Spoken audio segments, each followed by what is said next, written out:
We discuss unit 19 and 20. Unit 19 is costing fundamentals and the 20th unit is costing systems and variances. Broadly, we are going to discuss the cost measurement terminology, CPA, cost, profit, volume analysis, absorption costing versus variable direct costing, joint product and byproduct, job order costing, process costing, activity-based costing, service cost allocation, and standard cost and variance analysis. These are all the graduation level cost accounting concepts which we have to discuss. In the start we have to discuss the cost behavior. We heard about fixed cost, we heard about variable cost. Variable cost is a cost which has direct variation with the output. As the output will increase, the cost will also increase. Fixed cost does not have any impact with the production, no relation. If a rent of a factory is fixed, either you produce in the factory or not, you have to pay the rentals every month or every quarter or yearly as your payment comes up. So fixed cost, variable cost is there. Then there are typical systems to understand that how the cost comes into. For example, the cost of an LCD. If you go to the market, the selling price you will see 3,000, 3,500 something. How they come up with this concept that they are able to quote the price for the product? Surely they should know the cost. How the cost is determined, there are certain, you can say, school of thoughts. One school of thought says that only variable cost is a cost. For example, you have a car and your friend has also a car, but his car is not okay and he has to borrow from you. Now he will come to you, he will offer you that I need the car, so I will pay the fuel. I need it for 3 hours. Will you give me? You will say, okay, I will give you. If you will give him based on fuel only, so you consider only variable cost. Because as much he will use, he will put the fuel into. If his mileage is more, he will put more fuel. If his mileage is come, he will put less fuel. So you agree with this. Your cost to run the car is only fuel. But if you can think in another way, you will say, no, this is only fuel. Who will pay for the maintenance? My car, I have 5,000 kilometers. After I have to go to showroom for service. So if you will consume 200 units, this much of you have to pay as maintenance also. So this is, you are putting the fixed cost into the variable, plus variable cost. So it's a school of thought. Which thing you make and you consider it as a cost. For example, you invite 20 guests at your home. Now, you are considering that for 20 guests you need 20 breads, or you can say 10 kg of vegetables of this, 5 kg mutton or 5 this chicken, non-veg this, veg this, like this, you know the breakup. This costs you, for example, 400 dirhams. This is what? This is only variable cost. If you are happy into considering, so your management style always works on variable cost.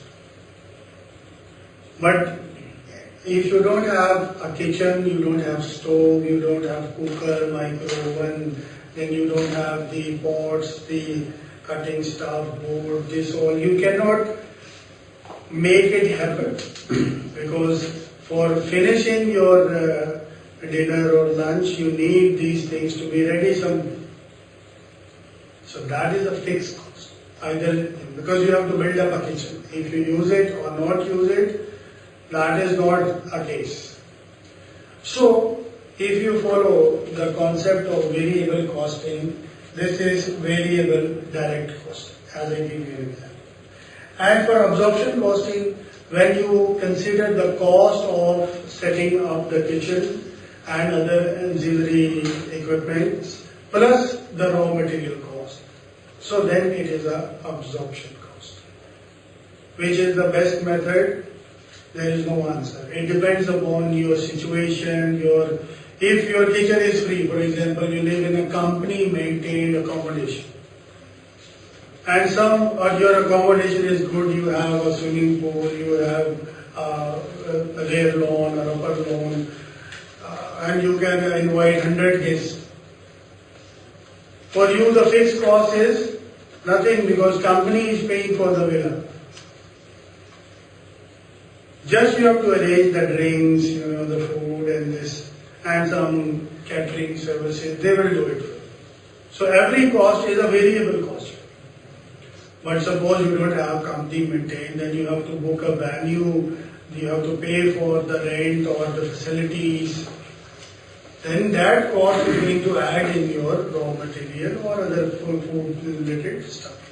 That will be the absorption cost. You don't have choice to choose variable costing or absorption cost. Maybe you have 10 companies, you have one head office. Now the 11th company is going to open. You have a choice not to put the rent, secretary salary, CFO salary, salary of administration. You are not going to put into. This is again on your mind framework. If you want to put into, then you have a choice. You can put fixed cost and variable cost both. But if you are good in decision making, you believe in variable cost. You say no, we should not give expense to this company, only whatever is related to this company we will give. So this is the situation. That's why it's very important for us to understand the fixed cost, variable cost and costing methods. Sophistication has come because of this ERP systems, MRP systems. So now our infrastructure has become more sophisticated and more supportive for decision making. So rather to allocate fixed expenses on a random basis, the new costing method called activity-based costing arises. What is that? It measures your activity in a more sophisticated way because you have now ERP systems. So you build some logic to the systems, and whenever some expense take place, you attach it with the activity, and on the back end it already defined that way to put this expense, this expense, this expense.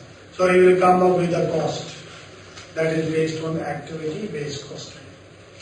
And some products are simple in nature. You are a manufacturer of T-shirts.